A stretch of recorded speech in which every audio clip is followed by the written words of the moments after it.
Hello, everybody. Welcome back to another episode of Your Morning Drive. I am Logan Lewis. I am your host today. We are live from the Fireworks studio in Marietta, Georgia. A couple things before we get into our episode today. If you enjoy what we're doing here, please do me a favor and send it to just one friend who needs this show to start their day, whether it's your boss, a coworker in the cubicle next to you, your parents, your step parents, your siblings, your friends, your neighbors, anybody that you think needs a new show to start their mornings. Send them a link on either Apple Podcasts or Spotify for listening.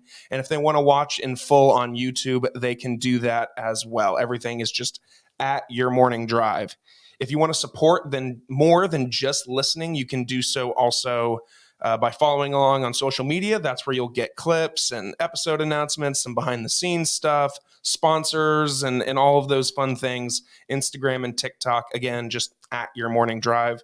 Again, I mentioned Fireworks Studio at the beginning of my little intro here. I'm excited to be here in Fireworks co-working today.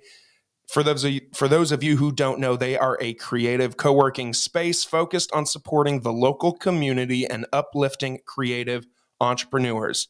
You can get a free day pass with code DRIVE, and you can join their vibrant network of amazing staff and members. If you're working from home and you're sick of, staring at the same office walls all day, every day, you're sick of maybe having to deal with the lawn care people out front, come in here, come into Fireworks, try it out for free. You have nothing to lose. And if anything, you'll get hooked on it like I did. You'll get hooked on the staff and the other members, and you'll just find yourself engulfed in such a nice community of business owners and people. So use code DRIVE to get involved and get on in. Another shout out off the top here is our newest partner of the show, and that's Good Days Canned Cocktails. Good Days are a canned cocktail brand created in a convenient, ready-to-drink format, and they meet the need for quality pre-mixed cocktail on any occasion. The summer is here, and good days are ahead. If you want to be one of the first to try their new drink, you can visit drinkgooddays.com/findus to find a store that sells them near you. They've been me and my families, my parents, my uncles. I've gotten everybody in my life to try these things. They've got a nice, which is my favorite up here. It's a vodka and lime, so it kind of tastes like a house margarita. They've got a vodka cranberry, which tastes like a vodka cranberry. And then they've got a whiskey lime over here as well. And that's for the heavy hitters. This one's called the heater for a reason. It's for those nights that you don't have to go into work the next day. So if you want to, visit their website, see where they are sold near you. And of course, you must be 21 years of age to consume. My guest today has the passion for connecting people together with similar interests and backgrounds. He's been a pastor for more than 40 years. Back in 2011, he took on the role of CEO for MUST Ministries. MUST Ministries was founded in 1971, and their initial programs included a grocery bus ministry for the elderly, a youth tutoring program, and outreach ministries to alienated young people. Since its inception, MUST has fulfilled the vision of connecting people who have a desire to help with those who need the help the most. Today, MUST encompasses more than 17,000 volunteers who are continuously helping MUST Ministries achieve its goal of being Georgia's most respected servant leader. Find out, too, how you can be a part of the movement of Christ's call. Please welcome my friend, Dr. Ike Reighard. Well, thank you for allowing me to be with you today, Logan. This is going to be a good time, and thanks for the promotion there on MUST Ministries. When it said alienated young people in 1971, there was a term called hippies, and that's who MUST was created to help take care of, was senior adults with food needs and to be able to take care of hippies. So that really tells you, 53 years of being able to do the type of work that we do. And man, it's fantastic to be in the Marietta community, voted the most generous community in all of America recently. And so it's a great place, and we get to do great work helping people in poverty, serving our neighbors in need. And that's what we love doing. And you know what's funny, Ike, is I've been a member of this co-working space now for a few months now. And as I come down here every day, I did not realize that one of your locations is just right down the street. It Had absolutely no is. idea. And I didn't know that until I actually came out to that location and spent an afternoon there with some folks from my full-time job. And we did some volunteer work in the warehouse for a couple hours, sorting bags and sorting food for MUST. And I was like, oh my goodness, I didn't even realize that MUST was right down the street. I've driven by it for 10 years and I had no idea it was sitting here until I came over here. Well, it's amazing sometimes. I didn't realize Fireworks was here. I walked in the building and went, wow, what fantastic space. And then to be able to do the podcast here and to see the facilities and everything is really remarkable. We do live in a great creative community, that's for sure. Absolutely, absolutely. And the Fireworks crew, they definitely, they provided a good home for me. And that's why I do them solid by giving them a shout out on my episodes, because it's something that I believe in, and they welcomed me with open arms, and they gave me a place to, as we discussed before we started recording, is doing it outside of my own living room, and it's done a lot for me, so I appreciate it. Yeah, it's gonna increase the length of your marriage, so that you're not bringing strangers into your living room and your wife having to put up with them. So this is a great place to be able to do it, Logan. Yes, sir. Yes, sir. So I mentioned my full-time job, and funny enough, also, it's just so funny. Side tangent here of, you never know who knows who. And, I have gone North Star Church for a few years now, and I had no idea that you and Mike started that church way back when. That's right. Well, people try to erase that history, so that North Star has a chance today, not Mike's history, but my history. But yeah, we started that church back in 1997, and it's been remarkable. North Star was started to be able to reach the community. Ironically, doing some of the things that MUST Ministries does. Now, we didn't have a homeless shelter or anything like that, but when we started out, we were meeting in a hotel, and then later we were fortunate to be able to get into a school. So we didn't have facilities to invite anyone to, and so our DNA was that we wanted, rather than planting a church, which is terminology that's used in a lot of church denominations, we wanted to go reach a city. And it really is more than semantics. It was a philosophy. We want to be outside the norm, going out and reaching, whether it's in schools or any other number of places. And North Star has done an amazing job. And I could never in a million years say enough nice things about Mike Lynch, because he is a tremendous leader. His podcast, Lynch with a Leader, is terrific. And that church has continued to grow, is in the middle of a growth boom right now, raising a lot of money to be able to expand. And I just could not be more proud of having the opportunity, to be the founding pastor, and to think back to the days when I was sitting in North Georgia and I was praying about starting this church and about what in the world would we call it, what would be our philosophy. And on a night after I've been there, and for those of you that are maybe not in the spiritual realm of thinking, we call it fasting and praying. And we'll take a period of time where we kind of deny ourselves of the normal appetites that we have in order to take that time and focus on God. And so I was doing that over a 5-day period. And number one, I don't like being by myself. Number two, I like to eat. And so here I am in a cabin in North Georgia by myself, not eating, and praying for God to show up. And that's when he laid on my heart one night, standing in the front yard of this little cabin, looking up into the sky, saying, God, I just don't want to miss you with my life. And Logan, I think that's where most people are. They want to know that there's a purpose bigger than them.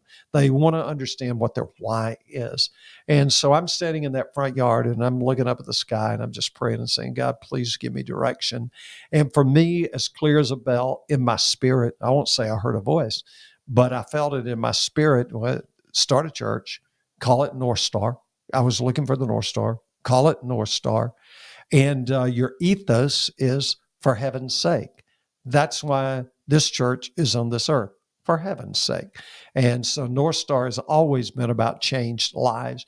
And there's been a ton of lives that have been changed, marriages that have been changed, careers that have been started, people called into missions and pastoring and all kinds of different ways. And so Mike Lynch has taken everything that we started with, improved on it, made it better, because that's just who he is. And so I am extraordinarily proud of North Star Church and Mike and the great job that whole team does there. So many of the people have been there for years and years and years. So there is a continuity to the staff, which is encouraging to the congregation.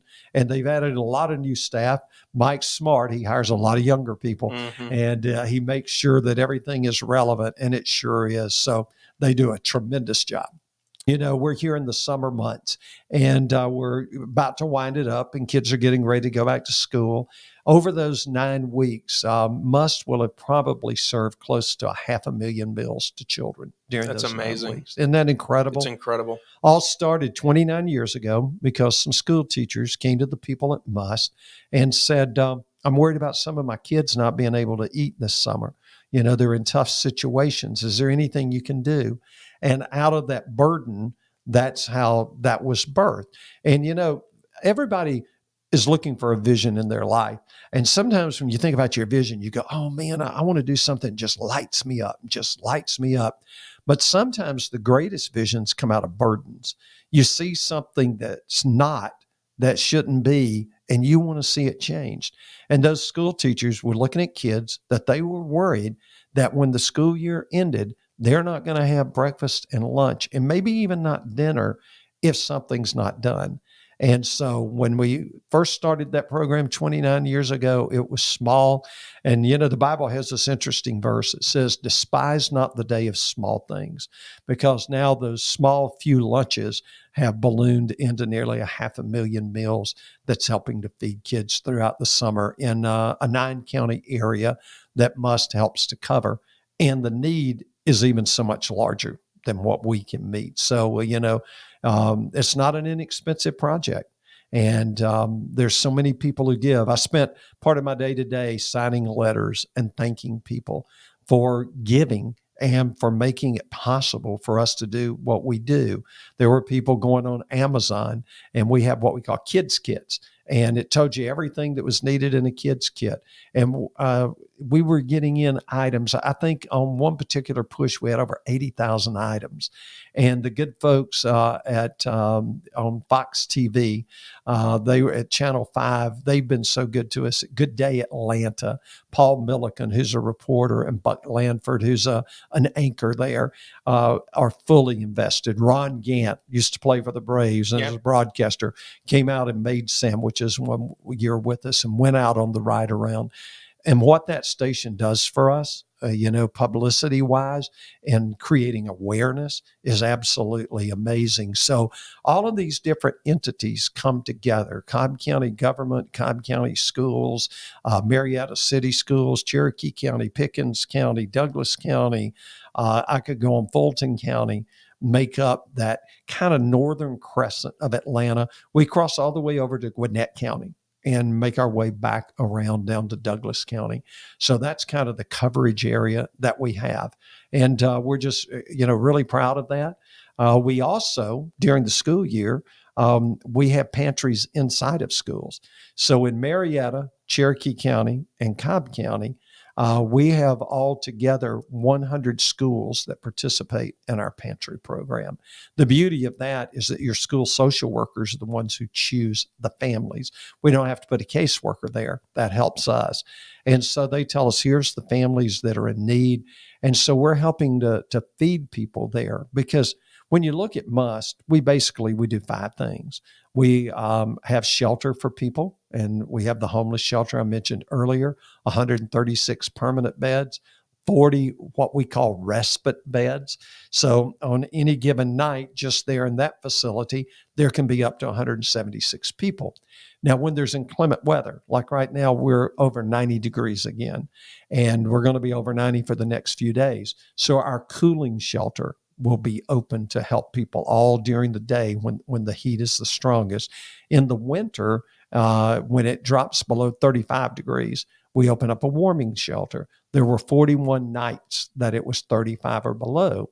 And one particular night, when it was bitterly cold, we had 110 additional people to the 176 that we normally have.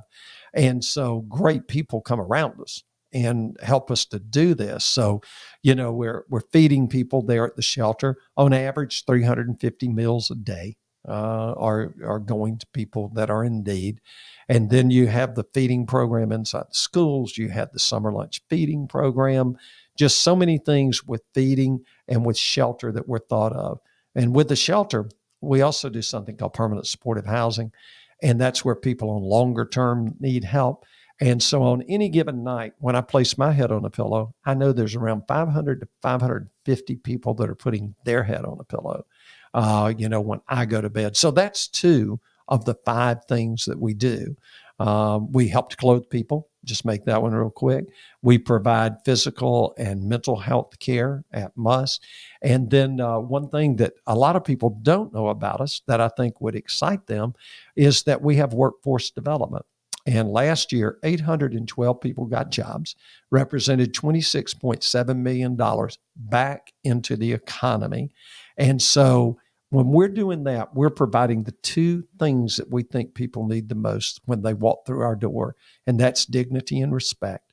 Because so many of those people are so embarrassed walking through our doors. So many of them look at us and go, I used to be a donor. I've come here and volunteered. I never dreamed that I was going to get cancer and lose my job. I never had the foggiest idea that all of a sudden there was a financial reversal. And when you look at all the people that we help in all those 5 areas, 80% of them are women and children. And that's why MUST is there, is to be able to make an impact in those lives. And we couldn't do it without the great churches like North Star and others that I could sit here and name. Piedmont Church, where I'm the senior pastor, gives tremendously to MUST. And I could go on and on with just so many great churches. North Point Ministries, huge investors in what we do. Passion City Church, Mount Bethel, again, First Marietta United Methodist. I could just keep going and going. North Metro Church, Cedar Crest, just incredible churches, Westridge, and an amazing group of young pastors who really believe that their church is the mission field. And this is a way to help get people involved and to get their lives changed. It's amazing. I just listening to all of those things, you guys do so much for, like you said, I mean, you did 500,000 lunches and meals for people. I mean, so you described all the things that MUST does. Does it ever get, and you might laugh when I say this, does it ever get overwhelming about how much you guys are doing every day? But also, I mean, MUST has been around for some time now, you guys are expected to stay, at that level and to not slow down. And I'm sure there's slow seasons, but I mean, people always need help all the time. So Does it ever get to the point where you're like, oh my goodness, it's just too much? Well, during COVID, it was overwhelming because we had 17,000 volunteers in 2019. Well, all of a sudden you can't have volunteers. And in 2019, we had served 33,000 unique individuals. Now, those individuals usually come to us for 3 different things at some point, right? And so 33,000 unique individuals. When COVID happened, we went up to over 100,000 people. And today it's settled back down. We're 70,000 plus people, unique individuals coming to us for 3 things. So we more than doubled during the pandemic. And there were times that it was getting overwhelming because we were having trouble finding food. We purchase about 70% of our food from the Atlanta Community Food Bank. I'll give them a shout out. They are fantastic to work with. And we get it at such a price point that it's amazing. But there were others that came to our aid, whether it was Publix was making sure that we were having food. Kroger, we go and pick up breads and sweets at places. Bread and sweets have a shelf life, but we're able to bring them back and people are able to come in and to get those because we have 3 standalone pantries as well. We have one in Marietta at our headquarters location at Bells Ferry Road and Cobb Parkway. Then we have one on Pat Mill Road, just off South Cobb Drive. And then we have a location in Canton at exit number 20 in Canton is another MUST location where you can come in and you can get groceries and be taken care of. And you mentioned we do a lot of things, and we do, and there's a reason for that. Interestingly enough, it's one of the things that we get criticized for. And people will go, well, why don't you just run the homeless shelter? Or why don't y'all just focus on feeding people? Or if you want to be like Goodwill, why not focus more on getting people jobs? Because that's what Goodwill is known for. Well, what we know is this. We are by designation what is referred to by HUD as an emergency walk-up shelter, meaning if people have their identification, we will take you in. The only people we do not take in are sex offenders. And so, we do our checks, and so anyone can walk up and anyone can come in. And sometimes it's a mom coming up that's been living in her car and saying, we need to be able to take a shower. We need to be able to get into a bed. And so then we begin to help those people. Sometimes if the funding is there, we will put people into hotels. That's why I said on any given night, there's 500, 550 people that are placing their head on a pillow. And so as an emergency walk-up shelter, when you come to MUST, you can stay for 35 days. That's how long the government gives us to work with people, 35 days. Let's say you've gone through MUST and you want to come back. You can't come back for 1 year. Well, let's say you come back after 1 year and you stay with us another 35 days. You can't come back for 5 years because we're not trying to create and be a motel. We're trying to help people get on their feet. We don't want to enable people, to just not take care of themselves and think that somebody else is going to be able to do it. So, it's the old adage of you teach someone how to fish rather than just feeding them a fish, you're making their life better. Right. And so that's what we're trying to do. So the national average, if someone comes and stays in an emergency walk-up shelter, of them moving to what the government also calls a more stable housing environment is only 40%. So 60% of people rotate, right? Well, at MUST, our average is 82% of our people go to a more stable housing environment because we're helping them get a job. We're helping them clothe their family. We're helping provide food. We're helping sometimes to put down deposits on things. If somebody is just coming out and they're trying to put down deposits, it's a lot of money. And so we help with everything from the financial assistance to helping people, with their utilities. We're looking for partners all the time that can help us with the things that people need the most. And that's why I tell people the only thing that exceeded the level of need in our community during COVID was the level of generosity. I am so proud to live in a community. There were people calling us saying, look, how can we help you? There were some of the big grant foundations who normally only give to capital things. You're building a building, you're buying a piece of property. But those groups went together and created something called the Just Fund. And those that normally only gave to capital said, we're going to help you with your operating budget because we know what all you're out here and you're trying to do. And Cobb County government has been very generous to MUST as a non-governmental agency for us to draw alongside them and help take care of the needs in the county. The county is not equipped to be able to do, but they need partners to help them. And so I'm just very thankful that MUST is so embraced, and it's more than a Republican thing, or it's more than a Democratic thing or a Libertarian thing. It's, hey, let's come together. And that's why I think there's so many people that love MUST. Now, do we have our detractors? Yeah. Especially when you see people that scare people. And maybe they're on the side of the street at a street corner, or maybe they're over camping, in a lot beside someone's house, and all of a sudden they're there. And our goal is to always get people off the street. But we know for those people who choose to do that, probably about 80% of them have mental health issues. About 20% of those people that you'll see out there are military veterans.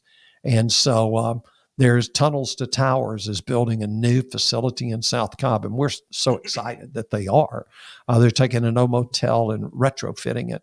And because there's so many veterans, and it breaks my heart to think that someone served our country and that somehow we can't find a way to help them when they provided us the freedoms to be able to pursue our podcast, to be able to have that home that Absolutely. your wife throws you out of because of podcast. Yeah, absolutely. We ought to take care of those people. And so MUST does a lot with veterans. And we're very proud because we have a full bird colonel, Jan Apo, who served a career in the Army, and she's the one who oversights that for us. And so there's something about those military people. There's a certain camaraderie that they have and a respect for an officer, rightfully so. Even when they're not, currently actively serving, there's a respect factor that's there. And Colonel Apo is just amazing with what she does for us. So those are some of those things that are going on, at MUST all the time. That's incredible, Ike. It's overwhelming to hear about it. And I had never been to MUST before when I had gone last week and was in the donation center.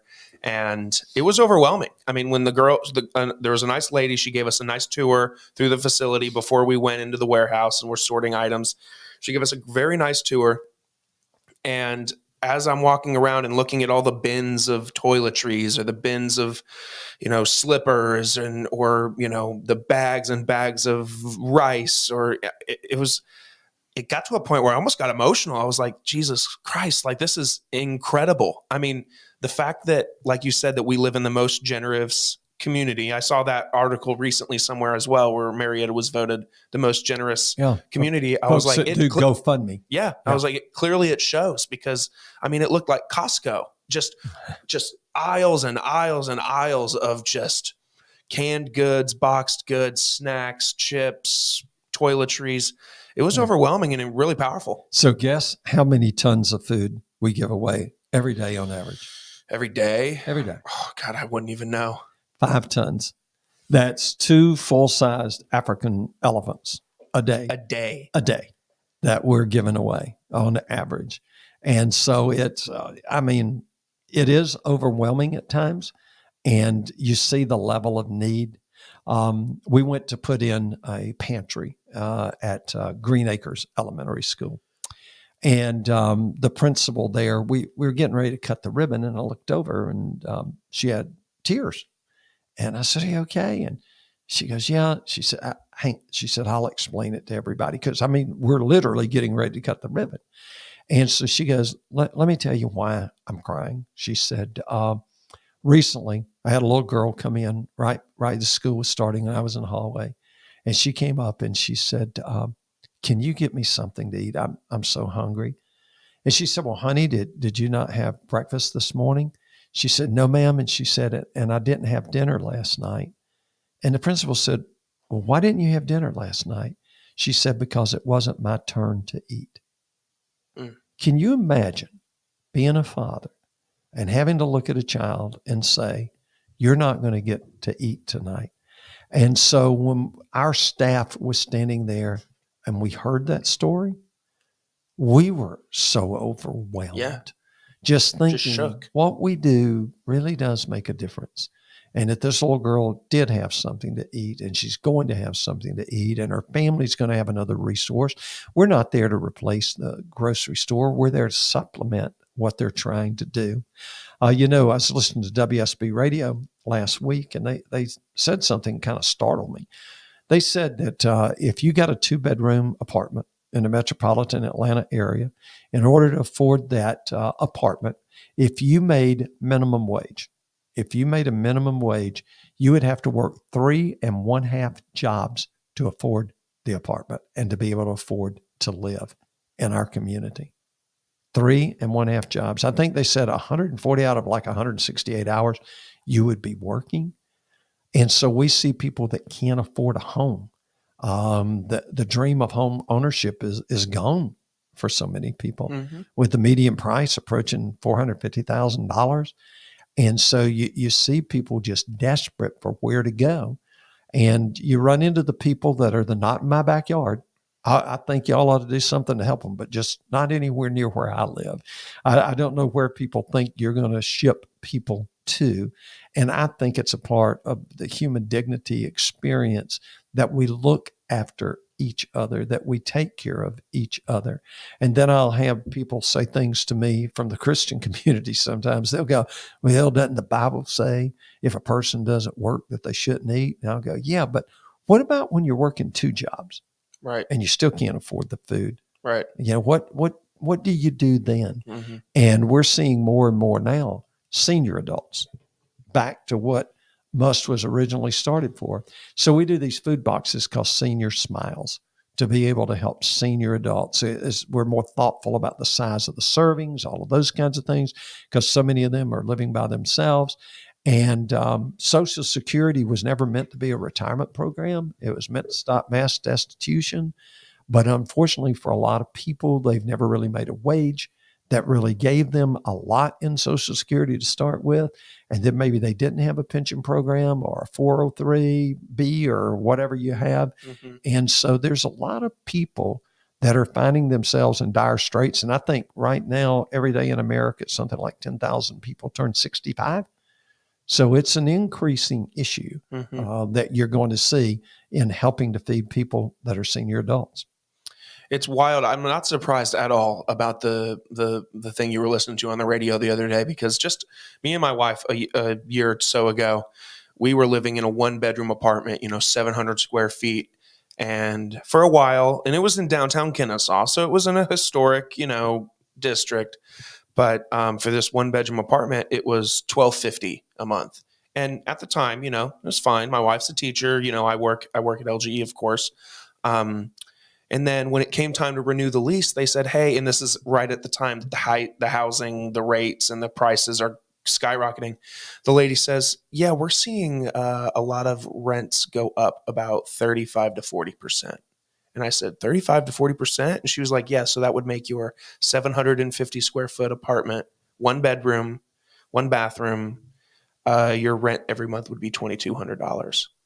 And I said, $2,200? I'm lucky that I have a wife with me. If I didn't, I wouldn't be able to afford a 1-bedroom apartment here. She wouldn't be able to afford a 1-bedroom apartment here. Luckily, we're together, so we can afford that. And so I called up my parents, and luckily my parents live in Kennesaw, and my parents are empty nesters at this point. So for us, they said, hey, let me cut you a deal. Instead of paying us rent, why don't you put money into a savings account every month consistently as if you were paying rent? But then at the end of a year maximum, you can use that money to be your down payment on that house. And we ended up doing that, and we're homeowners now. However, if they had not done that, or we had not been given that opportunity, I don't know if we'd own a home right now. We'd still be paying $2,200 a month for a 1-bedroom apartment. And, it'd be fine. But like you said, homeownership is becoming this thing where young people, especially, it's getting farther and farther away, not graspable at all. And if we hadn't had that opportunity, I don't know if we'd have it. So all the folks out there that don't have that opportunity, I don't know how people do it. Well, and didn't you add to it that, let's say you go to college, the average student, Georgia helps to lead the nation in college debt. Coming out, I think the average is $45,000 a person. Well, let's say you meet your wife or your husband in college and you get married, or your significant other, and all of a sudden you're toting together about $90,000 worth of student debt. Mm-hmm. And how are you going to afford a house then? How are you going to pay back that debt? And so, that's why the American dream has gotten further and further away, and just being able to have your own place. And so it's an issue, and a lot of people struggle with it. And we see people struggling every day at MUST, and we're there to be able to come alongside them and just to say, hey, we believe in you. We're here for you. And again, the tremendous generosity of this community. So during COVID, we had started before. We wanted to relocate our offices. We wanted to build a homeless shelter from the ground up rather than just repurposing an old building. And we wanted to be able to do that. And so altogether, by buying the land and doing everything, it was a $25 million project. And then COVID happens right in the middle of it. So $25 million. We had 2 buildings that we could sell Main one for the property, really not for the building. It's been torn down. And then our old headquarters, which now has a terrific school called Grace Point that's housed there for students with some special teaching that they need and the extra help with children with dyslexia. Great school. Can't say enough good about Molly Holm and all the great work that her team does with that school. But we sold those two facilities and it gave us about $4.5 to $5 million. We still had to raise $20 million during a pandemic. And our goal was to do it debt free. I mean, that was our goal. Sure. And so we're in the middle of the program, and this is a God story for you. And so it's September, and it's September the 30th. And I know that between September the 30th and the end of December, we have to raise an additional $1.5 million. And I'm thinking, we've already been to all the major, foundations. We've gotten all this money in, but now to keep going debt free, we've got to raise $1.5 million. And you ever get one of those weird emails that you just go, oh boy, I got one of those emails, like my uncle in Nigeria or wherever in Great Britain and found out you were a cousin, all of these things. So my email said, Dear Dr. Reighard, and I'm just paraphrasing for you, like to recognize you and MUST Ministry on the wonderful work that you do. Please do not think that this email is a scam. There will be a second email that will follow, and there are instructions that you should abide by. So I call my IT guy and I go, hey, go on and look at this email that I've got and everything. He looks at it and I said, are they trying to fish, me on this thing? I'm going to click on a link and y'all are going to come at me with torches and stuff and burn down my house. Yeah. And he goes, and he said, it looks like a legitimate IP. He said, I don't know, Well, sure enough, I get the second email. Dear Dr. Reighard, this is the second email. And by the way, it said, if you don't get a second email, check your deleted folder to make sure that somehow it hadn't got by you. So get the second email. Dear Dr. Reighard, this is to inform you that you and MUST Ministries are being invited to join a process of submitting a grant. Further information will be sent in the third email. Get the third email. Dear Dr. Reighard, this is your official invitation for MUST. We do government grants, and honest to goodness, they're like hundreds of pages, hundreds. This little grant maybe had 15 pages, and the things they were asking for looked like they said, what does MUST do? Let's write this for them. And so we do the 15-page grant. And by the way, it said you can apply for a few $1,000s up to $5 million. So I said, let's just apply for $5 million. Tell them we want $1.5 million because we're building a homeless shelter. So we send it off. First week of December, I get an email. Dear Dr. Reighard, like to congratulate you on being awarded and MUST Ministries being awarded $5 million. Signed, Jeff Bezos. No way. $5 million worth of Amazon stock was given to us. I've got the best development team on the planet. None of us had even heard of what was called the Jeff Bezos Day One Family Fund. It had only been around for a year. We were in on the second round of giving to it. We got the most money of any organization in Georgia, I think, ever. I think now it's probably in about its fourth or fifth year. And it was one of those God stories because we didn't know where it was going to come from. So, sometimes when you're planning your life and you're planning things, you can do all your X's and your O's and you can do your game plan and you can do your pros and cons and all of that. Always leave room for God. Always leave room for something supernatural to happen. Otherwise, you start thinking, well, all this depends on me. All of it depends on my ability to be able to raise the funds, to do this and to do that. And if you leave room for God, he can come through and do things that will absolutely stun you.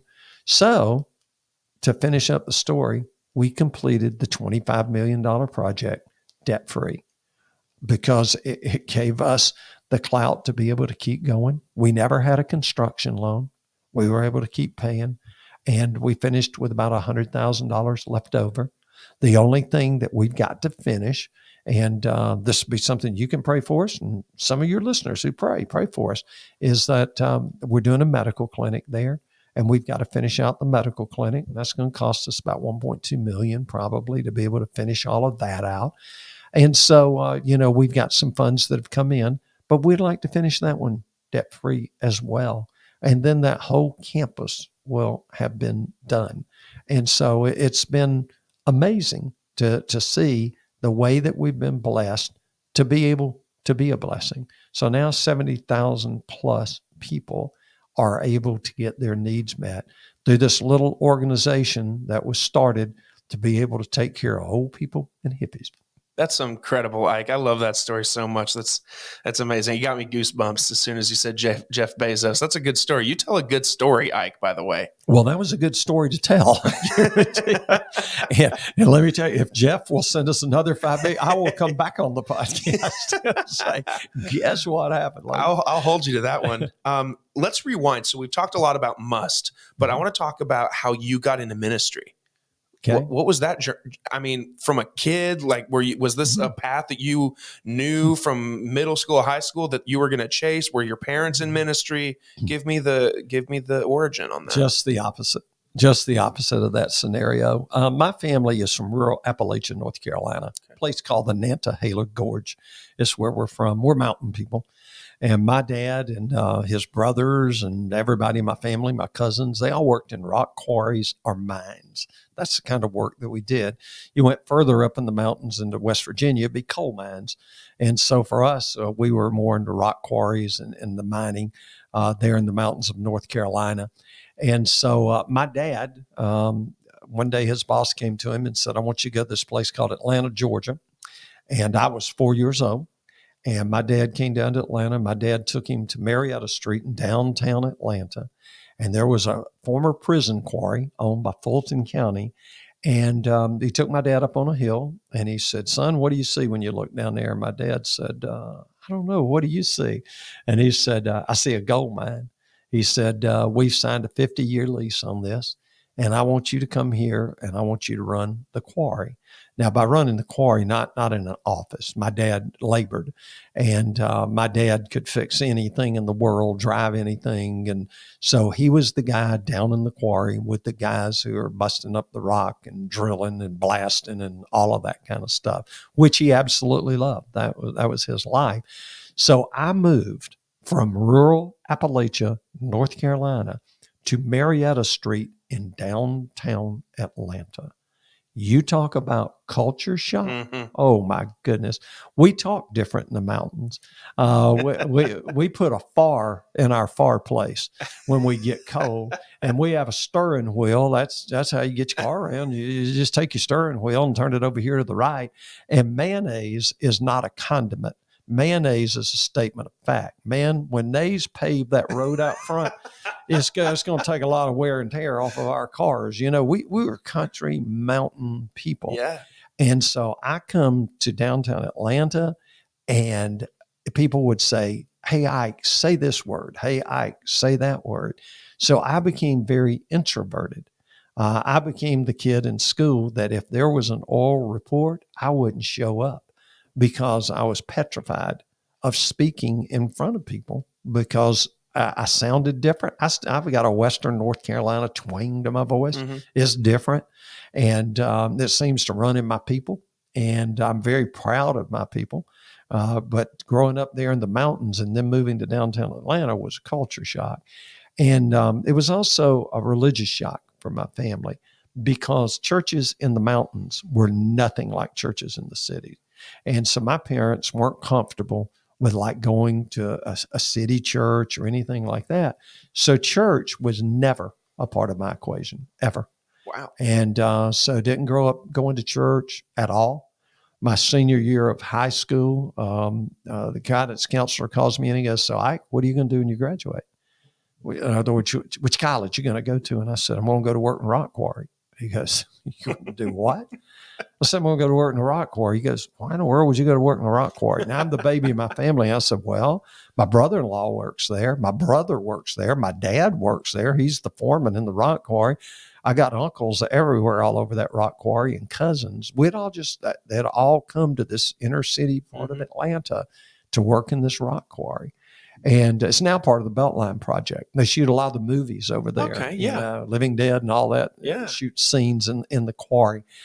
And so he looked at me and said, well, although your grades are not sterling, you know what that means? They're not too good. He said, I think you could get into a junior college.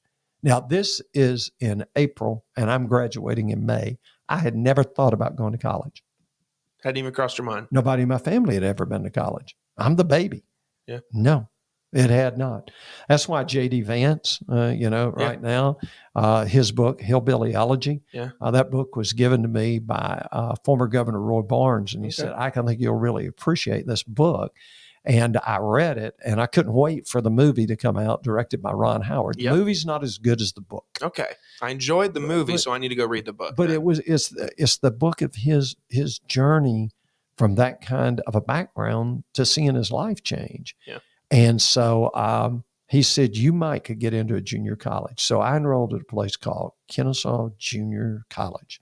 I-75 ended at Whitewater. I tell people I think there were still dinosaurs around Rome and Young Harris. I'm pretty sure the glaciers were up there. So it was a long time ago, and I went to school there, and I flunked out within the first year. Just totally flunked out. Wow. I've had people say, well, you probably didn't try. Yeah, I was. There was a war going on. Yeah, I was trying. It's called Vietnam. Of course I was trying to stay in school. Yeah. I just was not equipped for it, and I flunked out. And so it set me on a series of dead-end jobs. A friend of mine, her mom worked for a place called Avon Cosmetics in downtown Atlanta.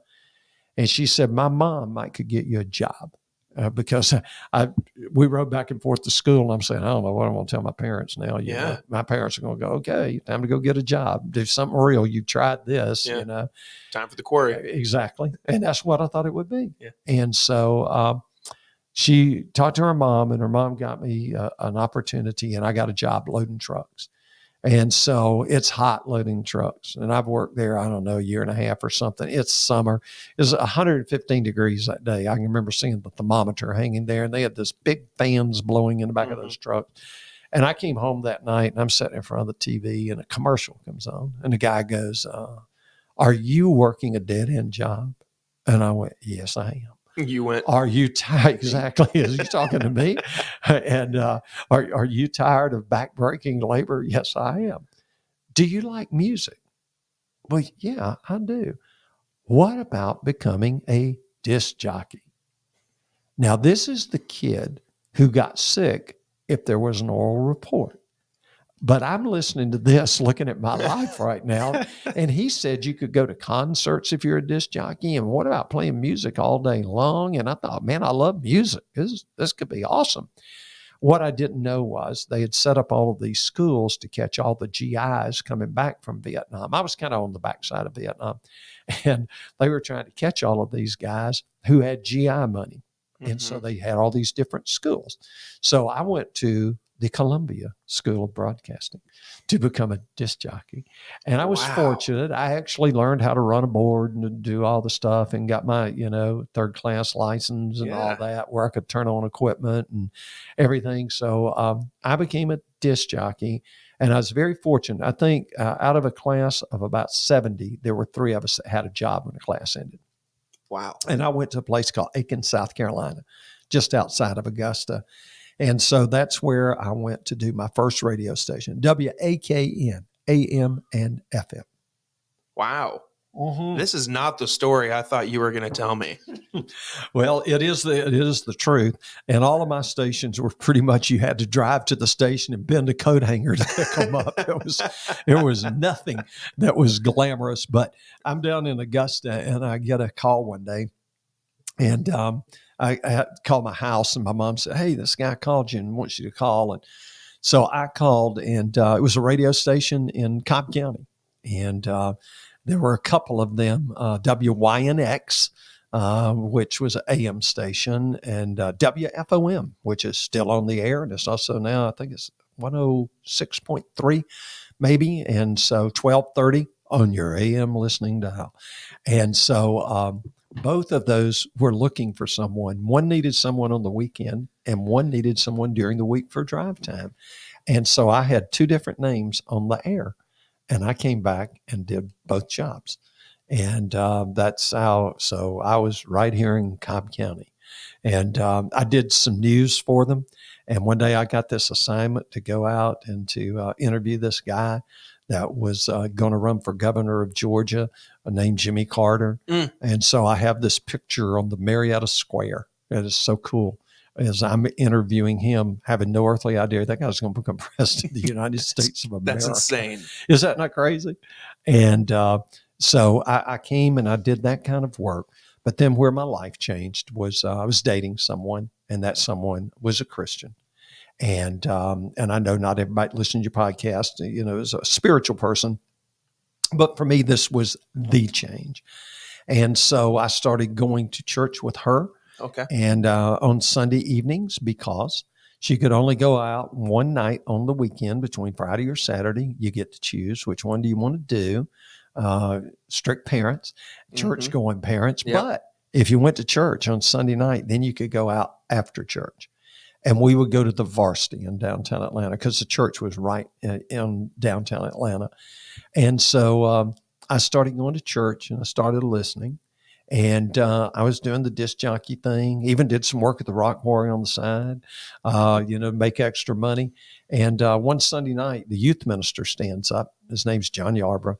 And he goes, we got a retreat coming up this weekend. And Dave Brady, who was going to be doing the recreation, can't go.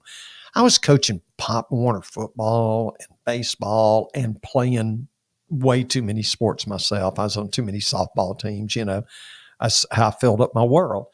And I looked at the girl, Cindy, and I said, I could go help him with that. And she said, would you want to do it? And I go, oh, yeah, I'll do it for him. So I go down and I tell him, hey, John, I do all this work with kids, and so I can do your recreation. I got the equipment and everything. So I show up at the church on this Friday to go, and I'm going to follow him in my car. And he goes, well, I want you to ride on the bus. And I'm thinking, I don't have an escape then, because we're going to this camp called Rock Ridge in a little town down near Noonan, Georgia. And so he goes, but this is how you bond with the kids. So I go ahead and I get on the bus and everything. And so we're riding, and I see John, he's handing out this piece of paper to some of the adults. And so I think, okay, well, he's going to show up with this piece of paper, and this is going to be our itinerary. Well, when he showed up at my seat, he said, now, this is the session you're going to teach. And I said, no, whoa, I'm here to do recreation, Yeah. And he goes, well, dude, I want you to do this session. It helps you bond with the kids. That was his overriding line. I'll help you bond with the kids. And I said, well, he goes, look, you do the news. You can do this. And I said, okay. So I take the lesson. The lesson was on how do you know if you're a Christian? And it had all these questions. And I'm reading these questions going, never done that. Never done this. Never done that. So we get to the camp, and I find Cindy, and I go, I got a little problem with this. We need to find John. So we find John. I go, John, I just read this stuff about how to know if you're a Christian. Dude, if this is what it means, I'm not a Christian. He goes, didn't think you were. I said, well, then why in the world did you ask me to teach this? He said, thought maybe if you read it, maybe it might catch your heart. He said, now the question is, do you want to be? And I said, yeah, I do. And so that night at Rock Ridge Baptist Assembly, I bowed my head and I prayed a little prayer he called the ABC prayer. You acknowledge who God is. You believe on the name of Jesus. You confess your sins. You confess him as the Lord. And that's what I did. And my whole life changed. And what I wanted out of life changed. I started going to church, really listening. And the first time they came to me to get me to do something in the church, they had Sunday night service that went on for about an hour and 15 minutes. And they asked me to teach children. And the group was called Eager Beavers. And so I would go in with the Eager Beavers, and it was a little missions program. Well, I had to keep the attention of these kids, and it's just my wife and I in the room with all these kids. I had no idea I was honing what my preaching skills would be. Because I hadn't been called to the ministry at all. And I'm trying to keep those kids' attention, and I'm telling stories. I'm telling stories to little kids. And you know those stories I'm sharing with the kids each week? I had never read those stories before because I didn't grow up in church. Mm-hmm. When I read David and Goliath, So I you're just went, whoa. I mean, so you're just as entertained as they are. I was just as entertained as they are. I'm going, y'all, I read this story. Oh, yeah, David, he is. Oh, but let me tell you this. Did you know Goliath was 9 feet tall? Ooh, can you imagine being 9 feet tall? And so I was honing my preaching style. I'm a storyteller. Yes. I'm a communicator. And I communicate 3 primary things: faith, hope, and love. That's what I do. Not a hellfire and damnation. I'm not going to wow you with theological insights, but what I am going to do is take the stories in Scripture. I'm going to weave them. I'm going to bring out some principles that could help you in your life. Because think about it, the Bible's been around, all these years. It was put together over a period of 1,600 years, 66 different, books that are in the Bible, myriad of different authors, everything from a tree surgeon, make sure you find out who that is, all the way to fishermen. And so learning that book changed my life. And along the way, I thought, I want to work with students. That's what I want to do. The Eager Beavers hooked me. And so it just kind of moved from there. John Yarber, that youth minister who was so, and still is, my dear, dear buddy, he left and went to seminary. And so they asked me, would you like to step in? And John was there for the summer. And so I became the janitor and youth director at the First Baptist Church of Chattahoochee on Bolton Road in Atlanta. And that's how my journey in being in ministry got started. Wow. I did not see any of that coming. Just working the dead end job thing. Oh, I mean, gosh. I can't even, that is not what I thought. You're just working, you're trying to figure out, what is my purpose? And then, when you get a glimmer, Mm-hmm. and all of a sudden, you see the light at the end of the tunnel, this is what I'm supposed to do. Some real problems erupted on me. And anytime you get a dream, anytime you get a vision, there's going to be things that try to block it. Sure. There's going to be detours. There are going to be some dead ends. There's just going to be these things that are going to happen. So for me, it was when I felt the calling. So I'm 22 years old, and now I feel the call into ministry. And I want to go to college, but there's a problem. It's called transcripts. You familiar with those? I am. Yeah, yes, sir. They'll hunt you down like a bad FICO score. They will get you and pin you to the wall. And so I wanted to go to Mercer University in Atlanta, and I wrote and applied, and 3 times they told me no. And one day, listening to WSB radio, news story was this year people are being allowed into college who would have never academically qualified before because college enrollment is down and they're looking for new students. And I thought, ooh, that sounds like opportunity knocking. Mm-hmm. And so I got my money and I went out to Mercer University in Atlanta. And back in those days, no computers. You're standing in line waiting at the registrar, and so I get up to the registrar. He's got a name badge. It says Randy. And so I step up. And he says, how can I help you? I made sure I found him. He had a name badge. That's an important person, right? Mm-hmm. And so I said, well, I want to go to school here. And I got my money with me. And I like to enroll in a couple of classes. He said, so then you're a student? And I said, no. He said, but you've applied. And I said, yes. And he said, and everything went well there? I said, well, there was a snafu with the paperwork, which meant they said no 3 times, but I'm not going to tell you that. Uh-huh. And so he goes, so you have applied? And I go, yeah. And he goes, well, then let me go in the back and get your transcript. I said, no, Randy, let's me and you just work this out one-on-one. But Randy, don't go back there. Yeah, Randy, this is not going to be good. And so Randy goes in the back and Randy comes out. And back in those days, your transcript was a long legal document for all the different classes you had taken. So he's looking over this thing and he goes, well, I want to make sure I got this right. You went to Kennesaw Junior College, yeah. Mm-hmm. And you passed 2 hours of PE. I said, yes, soccer and basketball. And he went, sir, you're not going to get into school. And it devastated me. Yeah. Because I have finally found what I thought I was supposed to do. And now my past is Caught up with you. robbing me of my future. Yeah. Yep. And even though, see, I flunked out of college when I was 17 when I flunked out. You know, my mother put me in school early when we moved down from the mountains because she was 42 and she couldn't take me. And so she lied about my age. So here I am. Wow. I flunked out of school at 17. Well, now I'm going almost 23 years old. And you know, it's been 6 years since I've been in school. So I'm leaving the building, Logan, and I'm going down this hallway, and I go to the stairwell to go down the stairwell, and there's a set of glass doors in front of me, about 4 double doors in front. Parking lot's out to my right. And as I'm going down that set of stairs, I've got tears in my eyes, and I'm thinking, I will never, ever walk back into college again. I was so humiliated up there in front of people when he said, "You aren't getting in here." Randy. So there's this set of stairs come up from the basement. And there's this lady walking up that stairs, and we meet on the landing for just a moment. And she looks at me and she goes, "Are you okay?" I said, "No, I'm not." She said, "May I ask you why?" I said, "Well, I want to go to school here, but they won't let me." She said, "Who are they?" And I said, "Well, I start with Randy." That's why I never wear a name badge. You can be identified in bad situations. Well, Randy told me. Exactly. So she said, "Well, that's a registrar." And I went, "Oh, yes, ma'am. I found that out." She goes, "You got a minute?"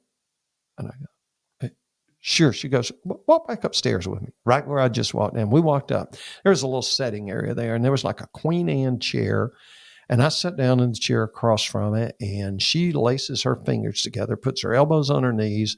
She kind of leans forward, puts her chin up on her hands, and she looks at me, and she asked me to do something then that no one had ever asked me to do.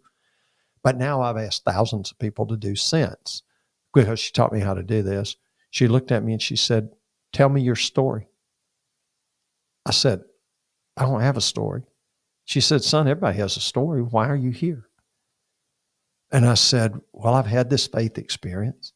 I feel like God has called me." I said, "I didn't make good grades in high school." I said, "My mom and dad both had a 5th grade education. My dad's worked in rock quarries all of his life. No one in my family has ever been to college. I never thought about going to college all the way through high school." I said, "You know, I was a C and D type student. I used to tell people my dad was an optimist. He used to look at my report card and say, 'Well, at least we know Ike's not cheating. Look at these grades. He got these on his own right here.'" Yeah. And so she kind of laughed and everything. And she said, do you have a few more minutes?" I said, "Yes, ma'am." She said, "Come with me." We started walking back toward Randy. I thought, "Oh man, Randy's going to get in trouble." But we walked right on by Randy and all the crowd that was at the registration table. We walked down an area that the casing said administration. And when we walked down the hall, she walked up to this door that said Dean of Students. And I thought, "Oh man, she knows the Dean of Students." Oh no, she is the Dean of Students. There you go. She walked in the door, walked behind the desk, sat down, said, "You can have a seat," which I did. And she said, "Well, I guess you figured out I'm one of they that wouldn't let you into this university." And I said, "I'm so sorry. I'm so embarrassed."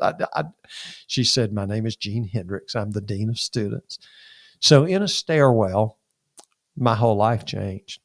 She looked at me. She listened to me.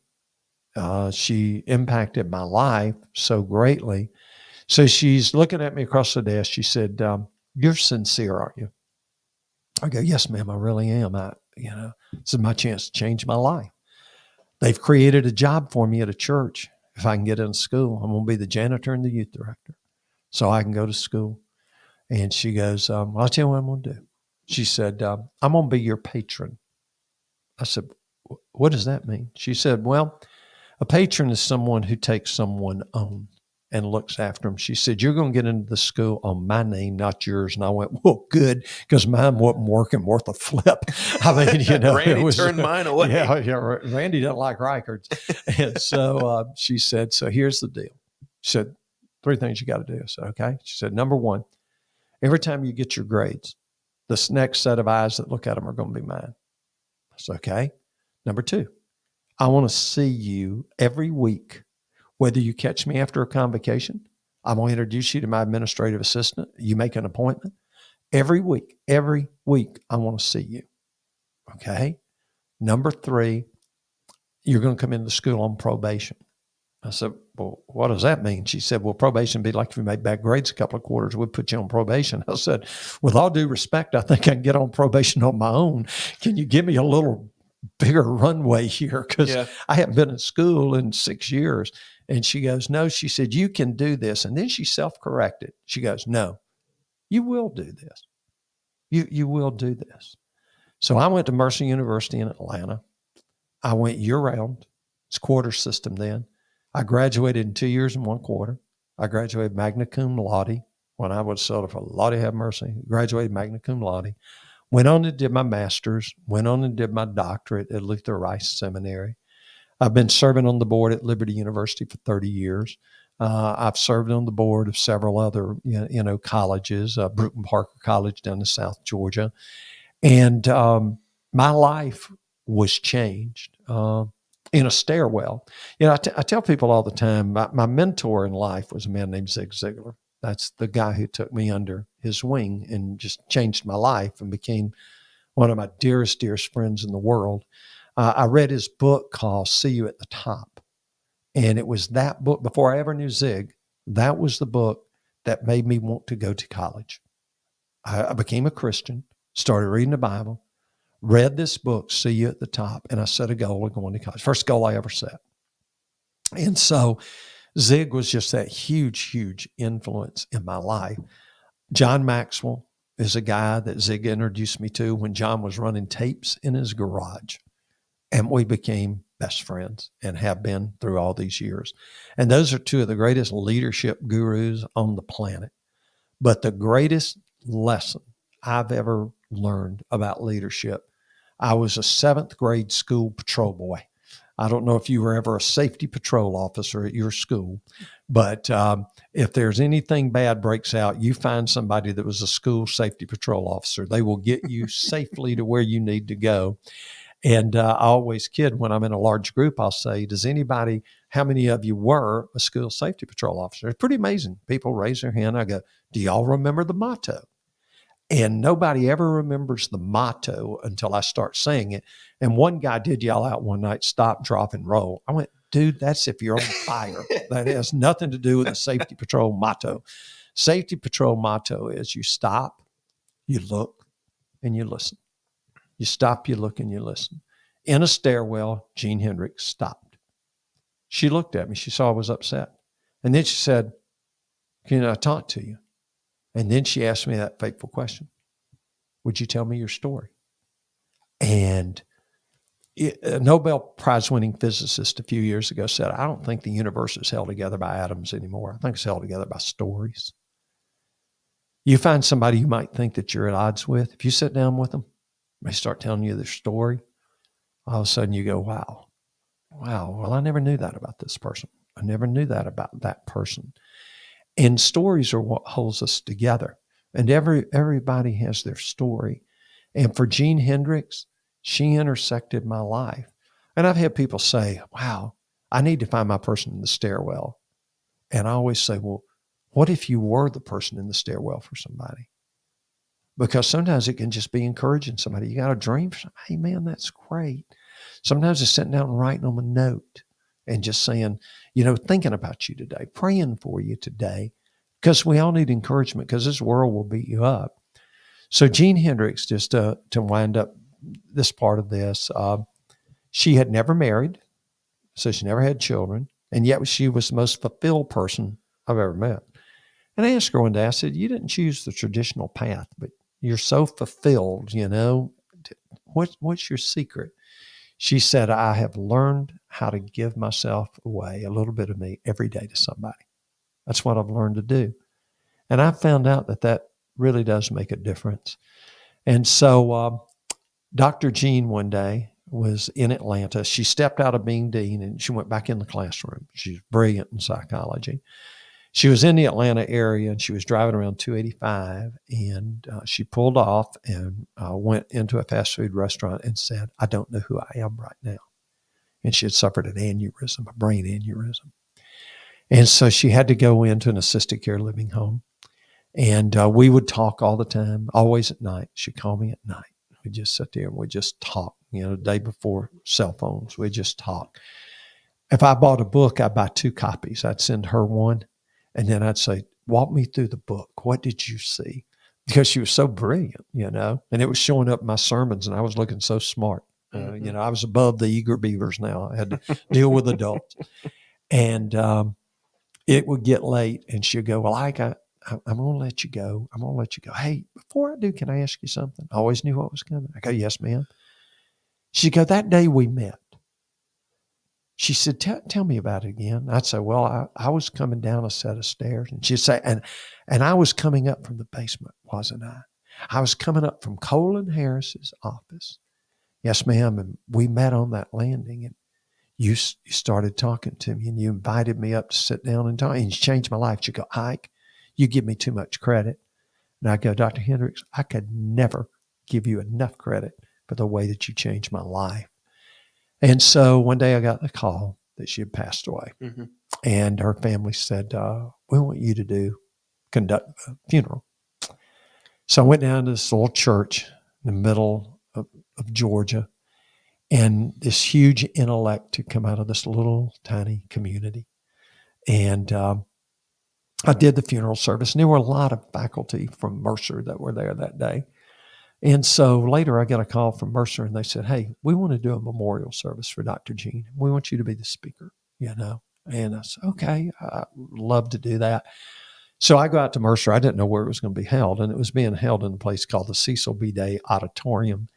When I walked up to the lectern and I was looking up the aisle, I was looking at the set of glass doors that I would have walked out of all those years ago. I don't think I would have ever walked back into college again. I was so humiliated. I was so embarrassed. All the junk of the past weighting me down. And I've tried to change my life. And now I got to go back and tell a church, I can't even be a janitor and youth director.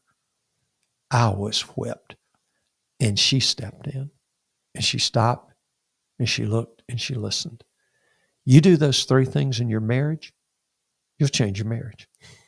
You do those 3 things with your kids, your relationship with them will take on a whole new dimension. Because so many times we just don't stop. We're in this hyper-connected world that keeps our brains moving all the time rather than being with the people that we're with. We come into something like this to do a podcast. You're not on your cell phone. I'm not on my cell phone.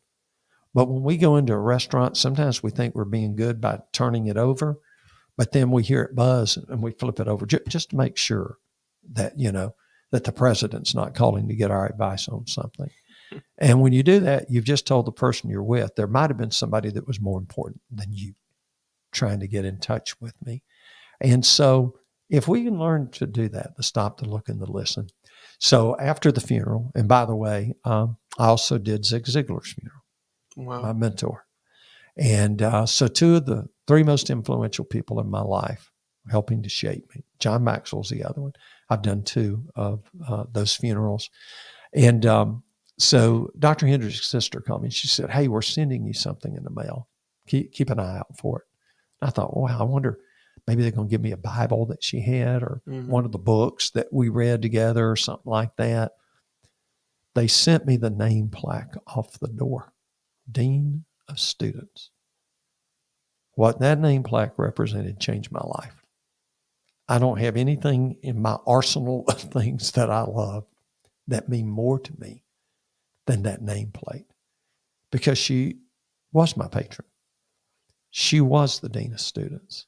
And when I couldn't get anywhere on my name, she was willing to attach her name to mine to help change my world. So I call those people stairwell people. The book that I want to do next, I'm going to call Stairwell People. And have you ever noticed that when you're in a stairwell, there's echo? Mm-hmm. And that's what stairwell people do. They echo in your life. See, she's still echoing in me right now. Mm-hmm. I can't tell you how many times I'm facing a decision and I go, what would Dr. Hendricks do right here? How would she handle this? What would she say? Because I get hit with things all the time. And, I'm a pastor in the community. I'm the CEO in the community. And I'm a leader in the community, just de facto by the things that I do in those roles. And words count words have gravity to them. And so I'll ask myself, now what would Dr. Hendricks do with this? And it served me well. So that's kind of who I am. So if somebody meets me on a plane and goes, "What do you do?" I don't say pastor, because then they'll move to another seat. I just say, well, I'm a communicator, and I communicate three main things: faith, hope, and love. And that usually opens the door to somebody saying, "Well, tell me more."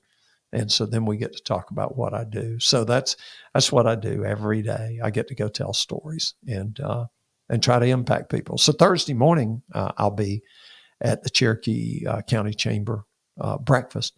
And I'm doing a new talk on Thursday morning. I'm calling it Sheltering Trees. There's a book with that title, and mine and Zig's story is in that book about our friendship. And the book actually won an award. And there's a lot of famous people in it. I'm in there because of Zig, but Randy Travis is in there, the singer, and a bunch of other people. And it just says that a friend is like a sheltering tree. And so I'm going to talk to people about, how do you build friendships? Because we live in a world that's starved to death for relationships, but we've moved to a world that's a world of transactions. Mm.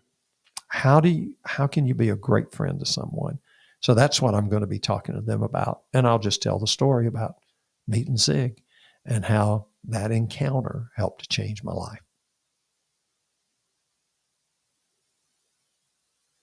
You were an excellent storyteller, and that's all I can do.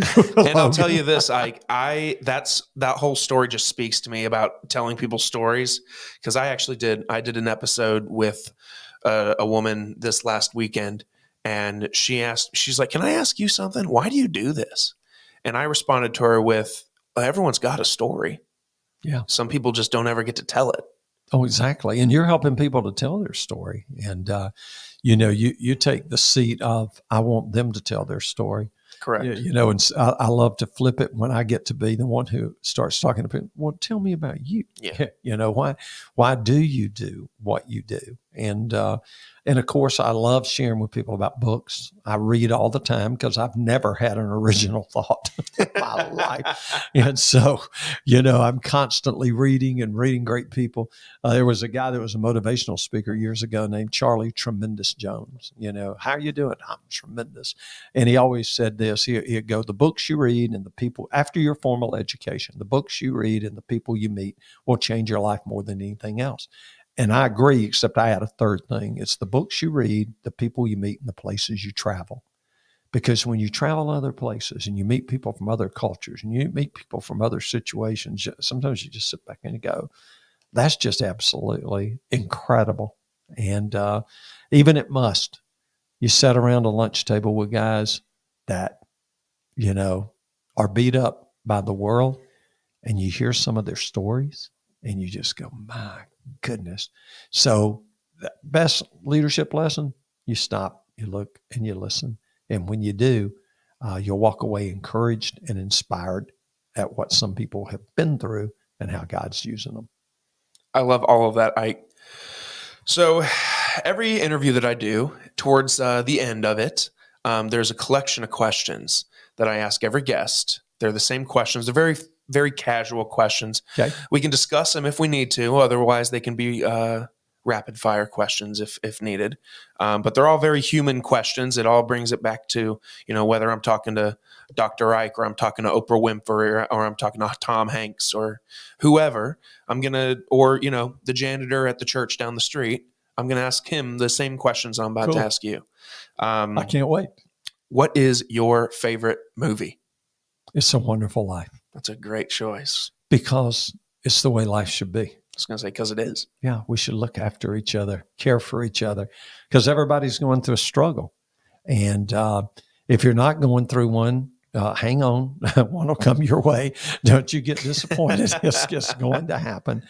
And that movie just shows the ethos of someone that was in a struggle and how a community came together.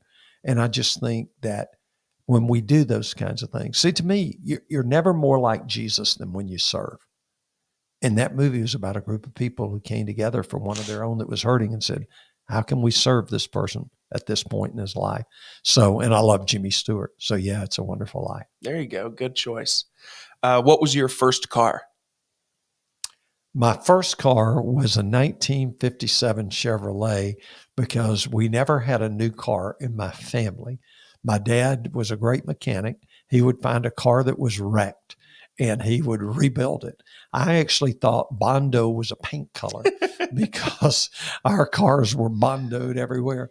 But a 57 Chevrolet in the 1960s, the mid 1960s, was a car I learned to drive in. And the first car I ever bought for myself was a 1968 Camaro convertible Le Mans Blue. What I would give for that car today, oh goodness. That car. My dad just treated himself to a empty nester present after all of his kids are done with college. Does it look anything like this? If he has my car, Logan, if y'all are giving me a car, this is the best program I've ever. Oh man, where is it? It's in here. I'll have to find it and show it to you. But I know. Ooh, is this it? So I took some cool pictures of the side of it.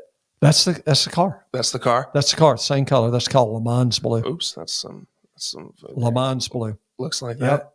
Mine had white rolled and pleated interior that I had done. Rolled and pleated was a big thing back then. And of course, then I had my 8-track tape player. Of course. Start out with a 4-track, but then you moved up to the 8-track. That's amazing. That is so funny. Yeah, that's it right there. That's the car. That is no my way. car. That is my car. Is that a 68 or a 69? I think it's a 68. That's my car. Wow, what a small to world. An absolute T. Tell him he needs to bring it over on the first Saturday of every month. We do a car show at Piedmont Church on Piedmont Road, and people bring in their cars, and it's just a bunch of people having a good time. Yeah. And they come out there and hang out, eat donuts and drink coffee and look at cars. But that's the car right there. Really? So I want you to send me that picture. I can't wait to show my wife. I will. I talk about that car all the time. Oh, man, I can't wait. If I could find that car, that was mine. But yep, and it's a convertible. Yes, sir. Oh, yeah. Yes, sir. Yep, you had to unlatch it up here. Oh, yeah. All that kind of stuff. Pop your latches. You said first Saturday of every month? First Saturday of every month. Yes, a lot of fun. It's been amazing how many people have ended up and started going to the church because they come out there for the car show and they're just glad a church will open up their doors and let them come in and hang out. And it's a lot of fun. And then on Father's Day, we do a car show as a part of our Father's Day morning. We do one big service. And then we have a car show and we bring in the food trucks and all that kind of stuff. And we tell dads, come in your flip-flops, your blue jeans, your shorts, whatever you want to do. Yeah. And they come and hang out. So we have a really good crowd for Father's Day. Look at that. That's incredible. I can't wait to call my dad after this and be like, you'll never believe. I'll have to, well, me and him will have to roll up to this first. I mean, is that this weekend? Yeah, it would be this weekend. And, they do the high octane car thing over at Town Center Mall the same weekend. That's where I took that picture. That's the last car show I went to he took that car out to that. Yeah. Well, we usually do a tent out there from Piedmont and, get people water, just different things. Yeah. We have some of our guys that help to do the car show. And it's a great way for men, and women to connect. And people come out there and pop up their chairs and learn just enjoy about their cars. Yeah, I mean, it's fascinating. It really is. But I cannot believe out of all cars, it would be that car. Isn't that funny? Ask your dad if that's not called Le Mans Blue. Le Mans Blue. Okay, I will. What was your first job? First job was working for Mr. Chandler at a drugstore, and I was 12 years old. Really? Mm-hmm. I would come in and clean up. We lived right on the Marietta Street, just one house from being on Marietta Street, and there was a drugstore that had like a little restaurant in it, little meat and three, you would have called it in the day. Yeah. And I would go out there and help to clean up and bust tables and dishes and wash, dishes and that kind of thing. And then at about 14, I started a grass cutting service. I went the other day to do a thing with the Social Security Administration to get a card. And the guy said, hey, you want to see your earnings thing, when you started working? I go, yeah. And I started paying Social Security taxes when I was 15 years old. So I was already paying Social Security at 15. And believe me, for all those years in ministry in the early years, I used to bring home $80.82 a week. Wow. As the janitor and youth director, going to college full time. That's what I made, $80.82. So that was my bring home. Yeah. Wow. Yep. Incredible. Do you have any allergies? No. No allergies. No. Some people are allergic to me. They throw up after they hear me speak, but I hope I don't throw up. There's some weak-kneed people in the world. that'll be horrible if I throw up after this. No I don't want that allergies. to happen, man. Rank these 3 dips when you're going out to eat in order of your favorite to your least favorite. Okay. You got salsa, you got queso, and you got guac. Guacamole. Number 1. I love guac and chips, yeah. Unless I'm at Chewy's and their salsa is fire, because I love hot, and theirs will light you up. You ever go to Chewy's? I love Chewy's. Okay, tell them you want Hatch sauce. And the Hatch sauce is going to, tell them I want it with my chips. I want some Hatch sauce. It's served warm, and it is fire inside the warm. Really? Oh, if you like spicy. Yeah, I'll dabble. My wife's from Nashville, so she does hot food and hot chicken and all that stuff. Nashville hot chicken. Yes, sir. Absolutely. What's your favorite restaurant? Oh gosh, I never get asked questions on this, Ike. This is a surprise. Shoot, man, I'm a pizza guy. I love mellow mushroom pizza. I'm thinking original mellow mushroom was right beside the Avon Cosmetics building in downtown Atlanta. It was right off 14th Street. There you go. Where mellow mushroom started. How about that? And we were just sure the hippies were putting marijuana on it, and that's why it was so good. Well, you'd think that based on the decor they have in those mellow mushroom restaurants that they were on some. There's a few magic mushrooms floating around, that's for sure. So you like Mexican, right? Yeah, absolutely. Have you ever tried Nuevo Laredo on Chattahoochee Avenue? I don't think so. At Marietta Boulevard. It's down in my old neighborhood. Absolutely. Most fantastic, authentic Mexican food. They have lobster tacos. It's a religious experience for me. I just cry and call out to Jesus the whole time I'm eating it. But they are fabulous. Started by a couple of Delta airline pilots who used to go to Mexico. Really? Loved this restaurant and said to some people, hey, if we took you and put you in business in a place called Atlanta, Georgia, would you want to do it? And they said yes. And so that's Nuevo Laredo. Always wins the best Mexican restaurant in Atlanta, just about on any survey. Yeah, for the people. Yeah. Take your wife, go down on Saturday, get there by 11 so that you can get in the building good. And you'll have the treat of a lifetime. Okay. Chips are fantastic, real sliced jalapenos. They do great black beans with onion. I mean, they're just the best. Okay. My wife is the biggest Mexican restaurant fan of all time, so she will love this recommendation. She will like it so much she would invite me to do the podcast in your living room. I'm just telling you. Okay. Just saying. How about we go as a group and then come back and do another episode? That sounds like a winner to me. When you listen to music, what do you listen on? Do you listen to the radio? Or are you a Pandora guy, Spotify, Apple? What do you listen on? All. It depends on the day. I still love to download, a CD and everything. Like I love to watch music documentaries. And so I just watched a couple of them that were fascinating. And so all of a sudden I wanted to hear Crosby, Stills, Nash and Young from my younger days, and the Mamas and the Papas, because they were featured on this thing about these guys who were studio musicians, and they played for virtually every band that was hot, but no one ever knew it was these people doing the playing. And they didn't put their names on the back of albums because every album would have had the same people on there, whether you were listening to the Monkees or whether you were listening to the Mamas and the Papas or whether you were listening to Herb Alpert and the Tijuana Brass. It was the same session players playing on everyone's records out in L.A.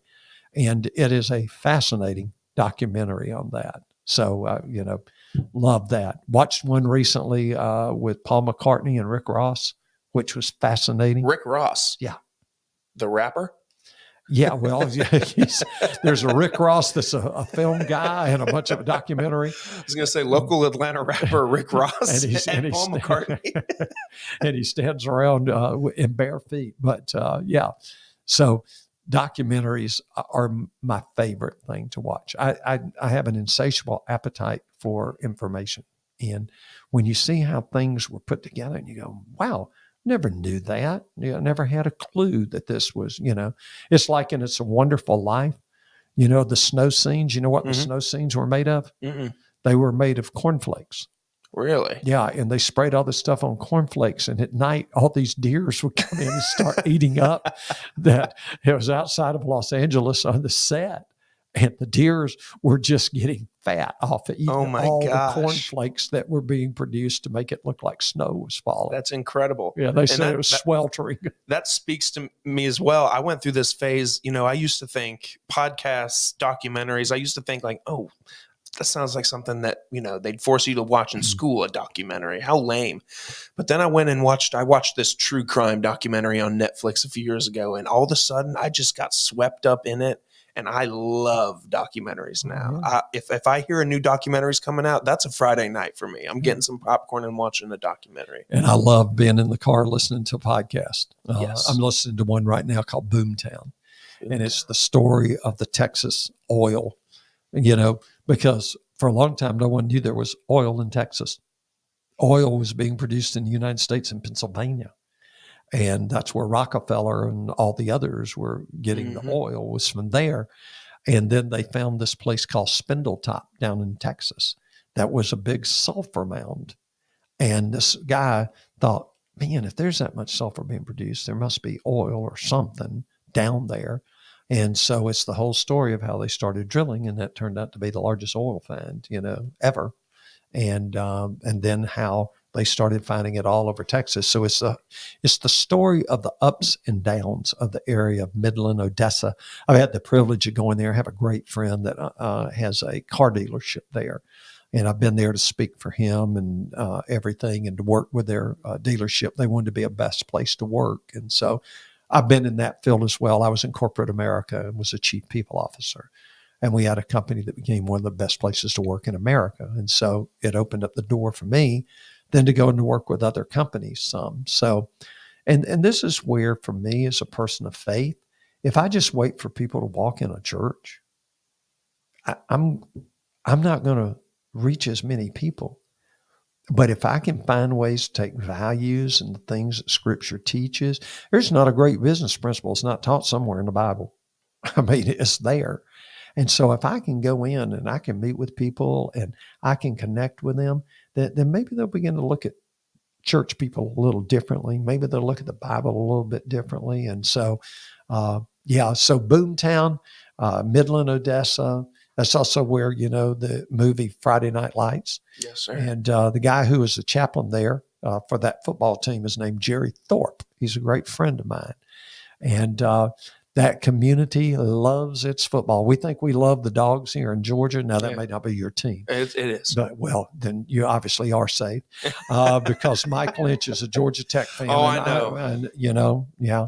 He told my wife one day, because she's a diehard Bulldog. He said, you know what my favorite day is? And she said, what? And he said, the day that Georgia Tech wins and Georgia loses. She's never forgotten Lynch. Who doesn't forgive Mike Lynch? I mean, come on. But, she's got her issues. She loves her dogs. Yeah, absolutely. If I chose a team other than the Dogs, I would also get kicked out of the house. So I'm getting kicked out of the house for doing podcasts in my living room, and if I chose another team. But of course, I love the Bulldogs. All my friends went to Georgia, and I'm a Bulldog. I love football. I love Saturdays in the South. Love getting up and watching game day and just all day long, just watching those ball games. Enjoy it. Love college football better than pro football. Yeah, absolutely. So we were talking about music a second ago. So this is a fun one. So imagine you're organizing a music festival. You get to pick 3 headliners, and those headliners are your favorites. Who are those 3 headliners for you? Got to have Jimi Hendrix kick it off. Got to see him twice in person. Wow. Yeah. That's incredible. The Beatles, I got to see them in person. Also incredible. Atlanta Fulton County Stadium. You couldn't hear them No, of course I've not. never heard a roar like that in my life. No. And then just recently, I got to see one of my favorite groups. I got to go see the Eagles. Really? And they were great. Vince Gill was playing with them that night, Really? which was really cool. And Joe Walsh and just that whole crowd. That's an incredible music festival. Yeah. The Eagles, the Beatles, and Jimi Hendrix. It would be good. Well, I was one of those kids that grew up when it was the Atlanta Pop Festival, and we all went down to a little town near Macon, Georgia. That's where the Atlanta Pop Festival was held. And that's where Hendrix played. And I got to see him also with the group Cream, Eric Clapton. So got to, those kind of concerts. Incredible. That's why I wanted to be a disc jockey. I love music. Yeah, I could say you had great taste in music, so I don't blame you at all there. There you go. A few more. What does a self-care day look like for you? So you spend all your time helping people, taking care of other people. What's a day where you have no obligations? I'm sure it's very rare these days. No obligations, no stresses, no work, no nothing. It's just a day that you get to treat yourself to a nice day. Always with my wife. She's my best friend in the world. We've been married for 40 years. Adore the ground she walks on. We both suffered loss in our life. I lost my first wife and child during childbirth. She was engaged to a guy, and 3 months before they were to get married, he was killed in an accident. He was a football player at Georgia. Okay. And so when we met each other, we fell in love. And I think because we both had gone through the kind of losses we've gone through, there is just something about our relationship. She's my best buddy in the world. So on a day like that, to go someplace fun to eat, I'm a very odd person. I'm one chromosome short of being a female. I like shopping. Hey, I do too, man. Look at us. I love to go shopping, man. And I love a sale. Yeah. When Sid Mashburn hits his 70% off, that's one of the greatest days of my life. When Sid finally brings it down to where I can afford it. For real, honestly. But yeah, I mean, just having fun like that. Or like this Friday is going to be one of those days because I blocked it off. There's been a lot of things that's tried to get it, but we're going to drive up to the mountains and we're going to go up to where I'm from, and I will spend the night sleeping in the house where I was born. And not many people get to do that. And my sister owns the house. She lives in Florida, but she comes up during the summer. And so out of our 4 siblings, 2 are living. And so we'll get to be together. And I'm the baby by about 9-10 years. And so they're getting older. I'm getting older. And so we'll do something really just dramatic, like sit on the porch and talk. Yeah. And reminisce. And tell stories. Tell stories. Sounds like a great time. Yeah. What does success look like to you? I have my mantra about success. Success is doing the very best I can every chance I get with what I have for a purpose that's bigger than I am and is going to outlive me. There's a difference between success and significance. Success is usually wrapped up in you. But significance is when you're making a difference in another person's life. And there's nothing in the world that gives me more joy than connecting people or helping a person to find their niche, or a kid who's really wanting in college. Like I talked to someone today and their daughter hadn't been able to get into a school, and I was able to make a call and say, hey, could you possibly look at this person? And they ended up getting into school. And the person was saying, you have no idea how much that means. Well, that thrills me. If I can do a favor for someone and, make something happen for them, recommend them for a job, any number of things, recommend a podcast, right? And say, hey, this is something you need to listen to. So you need to send me the stuff that I can pop out on social media and go, hey, had an opportunity to be on the show. Cause that's what I love being able to do. I love that, Mike. I love that too. Putting people in front of people they would have maybe not otherwise met is an absolute thrill. And I've been blessed. I mean, I wouldn't be here if it wasn't for Mike Lynch introducing us. So, I mean, I just love that. So read a book called Love is the Killer App by a man named Tim Sanders. And he tells this incredible story about a man who for years would get the center table at the Four Seasons restaurant in New York. He would invite 4 different people who had never met each other, but they couldn't talk about business. They could only get to know one another. And he became legendary for his lunch table. with these people that he would invite in.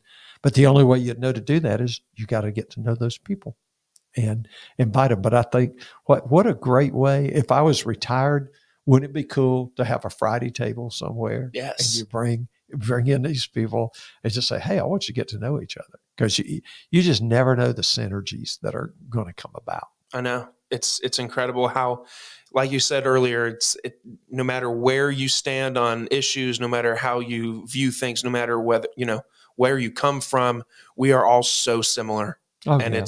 it's evident all the time, especially when I get to do this and talk to people I sit across. And as you're telling your stories and things about your life, I'm sitting here thinking, I feel like I'm looking in the mirror. And That's great. It's just incredible. It's scary, isn't it? It is. So let me ask you another question. Sure. I know I'm not supposed to do this, but no, you can. Yeah. I'd love it. Who would be your dream guest to have on your podcast? Well, there's a little bit of an inside joke on that one. So I'm a big Jurassic Park fan. Love Jurassic Park. It's my favorite movie of all time. And there's these new Jurassic Park movies, and Chris Pratt is in them. Yeah, he is. And people often tell me that my mannerisms, my sense of humor, sometimes even my voice, when they listen back to the podcast, that I sound like Chris Pratt. And so every single day, as of the day we're recording this will come out not this Friday, but next Friday. But as of today, I have tagged Chris Pratt on Instagram every day for the last 89 days. Something I do every morning. It's something so small, so simple, but just by doing that, and he's such a big name. There's no way he'll see that. No, we never know. We never know. But I'll tell you this: for God, $5 million. That's true. I'll tell you this. In doing that, people have caught on and seen, and I've gotten in contact with his agent and his manager, just from people viewing me on social media and telling their friends and saying, "Hey, just this guy from Cartersville he's Come on, Lord, let it happen." Right? I'm telling you, man. They film all these big movies down here in Atlanta. It's not that far off. Well, you would do it on Zoom too, wouldn't you? Oh, I would absolutely. Hey, if he was downtown, I'd say, Chris, I'll come to you. I'll come to the set. I'll do anything I can just to get 20 minutes of your time. So, dream guest, he's up there. I'd love to get any living U.S. president would be really cool, just to be able to talk to them about the things they're allowed to discuss. Yeah. I'm a big history nerd. I love history. So that would be beautiful. Gosh, I've never been asked that before. Ironically enough, I don't know. God, that'd be a pretty good guess. Oh, that would be a good. It'd be the longest episode of all time. Yeah. But if you could take one person to dinner and just ask them questions, living or dead, would it be Chris Pratt? No, I'd say living or dead. Living or dead.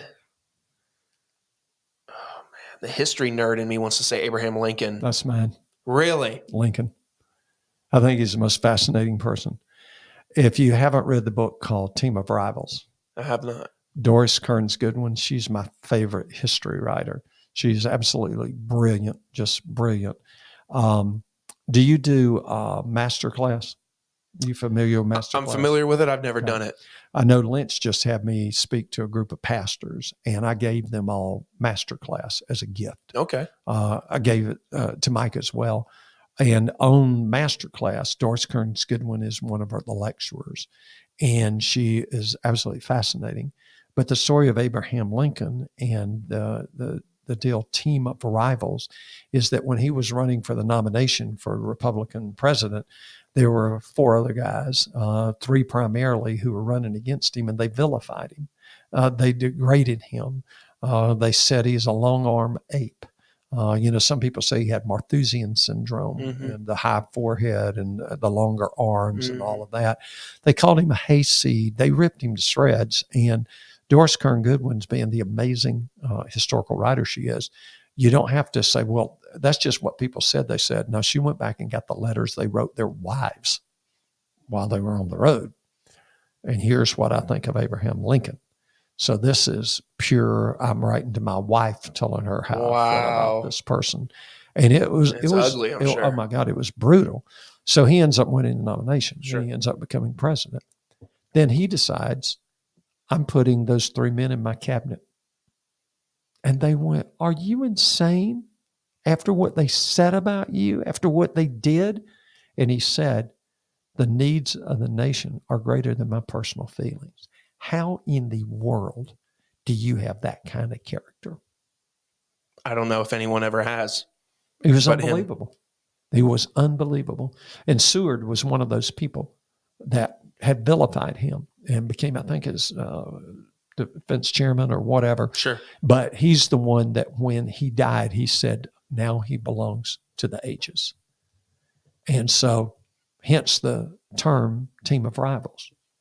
So look at that. Talk about talking to yourself in the mirror. Are you kidding me? Of all the people on planet Earth and beyond, we both would sit down with Abraham Lincoln. he just fascinates me. So I have a buddy named Ron Braun, who's a psychologist.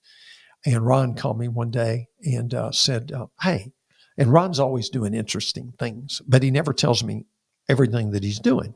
And he goes, hey, you have any books that you've read on where people are individuals, but you're trying to put them together as a team? And I said, I've got an early copy of a book that's coming out called Team of Rivals. You gotta read this. I'm gonna write that down too. And so Ron gets the book. Well, what Ron didn't tell me was that he was working with Paul Azinger, the golfer, and they were putting together the Ryder Cup team. And golf is such an individual sport.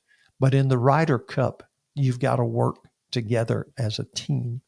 And so Ron took that idea and he got all of them to read Team of Rivals. And they interviewed Ron in the USA Today, and he never mentioned my name once. And he sent me the article and said, I thought you want to see your influence. So he's that kind of buddy. He's that kind of friend. He's one of the greatest psychologists, and he grew up right here in Marietta, and is just absolutely one of the brightest minds. He helps people now, very wealthy families who are trying to transfer business to the next generation. Sure. He's kind of the guy that helps, whether it's Hobby Lobby or whether it's the McCollum Foundation, the Kathy family. Ron has been the guy that's worked in that so much, and he's just absolutely one of those iron sharpens iron people. And every time we get together, no matter how long it's been, we pick up right where we have been before. Yeah.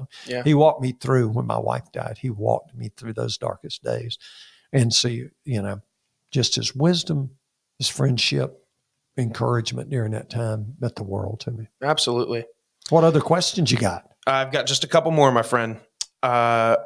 What is a hill that you are willing to die on? If you're, out with your buddies or you and your wife are going back and forth, and maybe this is more of instead of a controversial opinion, more of just like I prefer this condiment over that condiment, and you'll die on that hill. Or, I've got this controversial, I've got a take that people hate. I'll give it to you. I will always choose a good burger over a good steak. Always. I'm with you. Really? Where's your favorite burger? Oh gosh. Vortex? I don't know if I've been there, but it's been years. Goodness, you might call this trash. I'm a big Five Guys fan. Oh, I love Five Guys. I will if talk about the self-care day for me, I'm getting myself Five Guys for lunch or dinner. But they're going to price us out of the market, son. Oh, I know. I know. They are getting expensive. I got it the other day, and it was $18 for a small fry and a cheeseburger. Yeah. So here's what you're going to do. You're going to take your wife. Here's another restaurant. Okay. Blue Ridge Grill. Right across from OK Cafe. Right there on West Paces Ferry Road. Have I been there? So here's what you're going to do. You're going to take her for lunch, and you're going to get the Wagyu burger. And since you love spicy, you're going to ask them for a side of peppercorn sauce. And then you're going to have a religious experience. You may begin to speak in tongues. I actually have a couple of times when I was there. Now, my good buddy, Buck Lanford, hosts A Good Day Atlanta. Yeah. He does Buck's Burgers. And so that's what he does every week is he reviews a burger place somewhere. Wow. So I've been trying to get Buck to go there. He's been doing that Buck's Burgers for a long time. I'd love to go get a burger with him and record a podcast at the same time. You ought to Google him later and do Buck's Burgers, and you can see all the places as he rates them. That's incredible. Yeah. I love that. Great guy. That's incredible. Two more. What is your biggest fear? not being able to provide for my family financially because my parents grew up during the Depression. And I heard the stories and saw what they went through in rural Appalachia, North Carolina, when my mother, for instance, hated Christmas because she was so embarrassed as a kid because they didn't get anything. And her father was an alcoholic, and it was a tough situation. And so because of that, she just hated the holidays. Understood. And I'm just the opposite. I love the holidays. Well, I love to decorate our house. We decorate our house in October for Christmas so we can confuse children at Halloween when they walk in our foyer. And I go, you mean your parents won't do this for you? Do they love you? Do your parents really love you? And send kids out in tears going, why can't we decorate for Christmas already? Do you not love me, Mom? Exactly. Yeah, I'm always there to be a blessing. But we don't decorate outside until we hit right around Thanksgiving. Sure. But inside, I love it because I love my wife has a gift. She's an interior designer, got wonderful taste. There's something magical and beautiful about it that I just love. So, yeah. Incredible. And then the last one is, where do you see yourself in 10 years? Hopefully alive. As I looked at that question, I thought, oh, he's going to make a joke. Well, I mean, you have to. I'm 73, and at 73, I'm still as excited about life as I can possibly be. But I'm also, cognizant of how old I am. Sure. I'm also cognizant, like today, one of my former church members passed away. Last week, another former church member passed away. And so when you get older, one of the things you do is you see your world narrow through people passing away. And so, it can begin to impact you. But just enjoying life and being productive, meeting people, traveling, because my wife and I love to travel. We're going to do a trip in October. We're going to, with Fish Radio, we're going with Kevin and Taylor from the morning show, and I'm being their pastor on their Footsteps of Paul tour. I've done that before, and so I'm going to get to go, and they're so much fun. Terrific people. And so we're going to be doing that, but hopefully, still doing those kinds of things and still impacting people. And I hope that I preach till the good Lord takes me home. But when I'm not adding value, I hope that I have enough sense to go, okay, it's time to step aside, Sure. So in 10 years, I hope we're still kicking it. And I come back on the podcast and you say, you're not going to believe what Chris Pratt said the other day. I like that energy. I like it a Yes, lot. sir. So before we close, I'll go ahead and give you the opportunity to advertise. I mean, plug away, Sure. Talk about MUST. If you want to summarize I know you guys got the Gobble Jog coming up here in a few months. We do. All kinds of programs, the toy shop, talk about whatever you want to talk about. So many things. Let me start out with Piedmont Church because I usually don't put them first. But Piedmont Church is where I pastor. We have services at 9:30 and 11 on Sunday. We're at 570 Piedmont Road. And of course, your audience is going to go online and look us up first. And so you go to piedmontchurch.tv, piedmontchurch.tv. Our church is very outward focused. We have a very young team on the stage. Sometimes I like to try to add up and see how many people it takes to hit my age. 3 of them this week. And finally we got up to 73 because we just have some great energetic people, but we are very focused on serving the community. That's what we do. We're getting ready to put in our 40th sensory perception room in schools in Cobb, Cherokee, and Marietta for children with autism. And each one of those rooms costs us about $2,500, $3,000. So we've made about $100,000 investment. And we always feed the teachers as they're going back to school. So I think we got over 1,000 teachers that we're feeding here this week. And we are an outward focused church. And so if you want to come to church, it's high energy. Great music. Oh my goodness. Our music is terrific. Matt Van Zant is our worship leader. Nathaniel Martin is on the stage with him, and they just do a kicking job. I mean, they are really, really good. Come and visit us at Piedmont. If you want to find a church where you can serve come and visit us. We don't have a choir. That's not who we are today. I thank God there are churches that are like that. Mount Perrin North, man, if you want a choir, those people kill it there. They are so good, so good. But come and see us. And then if you want to check out MUST Ministries, you can go to mustministries.org, O-R-G, and you can click on volunteer if you're maybe wanting to come out and see, what goes on at this place. That's a great place for you to be able to do it. Every week we're hosting people. I don't know if you've had Kevin Scott on your show. I've not. But he's a great guy you should have on. Kevin heads up something called ADDO. ADDO in Latin means inspire. So this past week, I think Kevin had about 20 interns who came to MUST, and they were there to serve. Also this past week, we had Publix come in and put together some packages of food. I've never seen people do it faster in my life than the people from Publix, son. They were wrapping and stacking at an incredible rate. But if you want to volunteer and come see what we're doing, you mentioned Toy Store. Last year, our toy shop, we served 6,500 children through our store. And one of the things we try to do is we try to create what we call parity, not charity. Charity is a hand up. Parity is not, a hand out type situation. And so the parents are able to come there and choose the toys for their children. So we have personal shoppers. So if you're wanting to do something during the Christmas season where you really feel the Christmas spirit, you want to come do it. The good folks at Town Center Mall give us space there to be able to do that. And so you can come in and be a personal shopper with parents who are going through a tough time, worried that they weren't going to be able to get their kids presents, and you get to come in there. Each kid on average this past year received 12 gifts. Now, a gift might be a pair of gloves. It might be a scarf.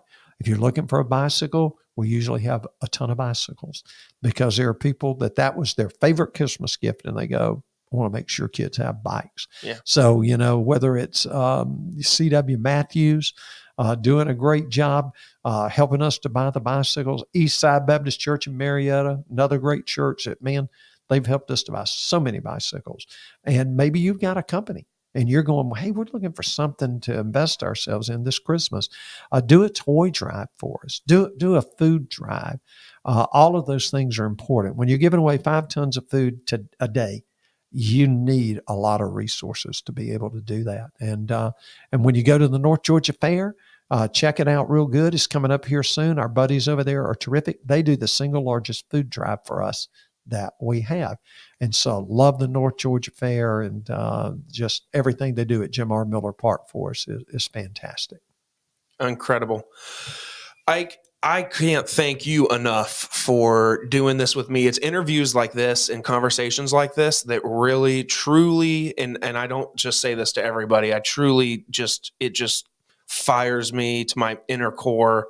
And it makes me love doing this, and talking to extraordinary people like you it's such a gift. Well, you do such a good job with it, and you're a natural. And by the way, follow me on Twitter. If you're a Twitter person, I don't do Facebook, but I do Twitter. It's Ike, I-K-E Reighard, Reighard.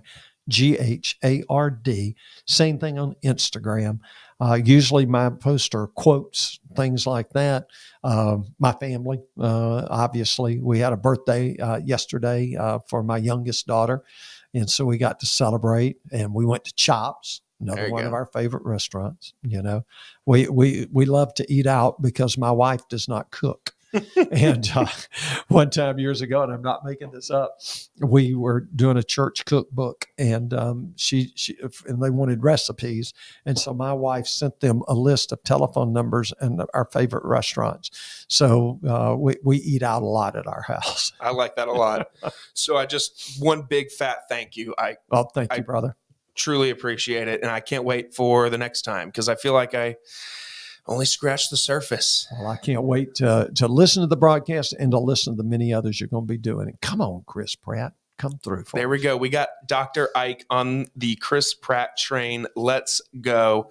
Guys, I'm going to throw links to MUST and Piedmont and all the things that Ike talked about in the description, so it's easy for you to get access to. Again, shout out to Good Day. Shout out to Fireworks Studio for hosting us this evening. Thank you to all of the sponsors, people who listen. if, again, like I said at the top, all I ask from you is to either A, follow along on social media, or B, just send it to one friend in need of a show to start their day. And a conversation like this is truly one of probably the best, if not one of the best ones that we've got on this feeds here. So thank you, Ike, and see you guys next time. Bye.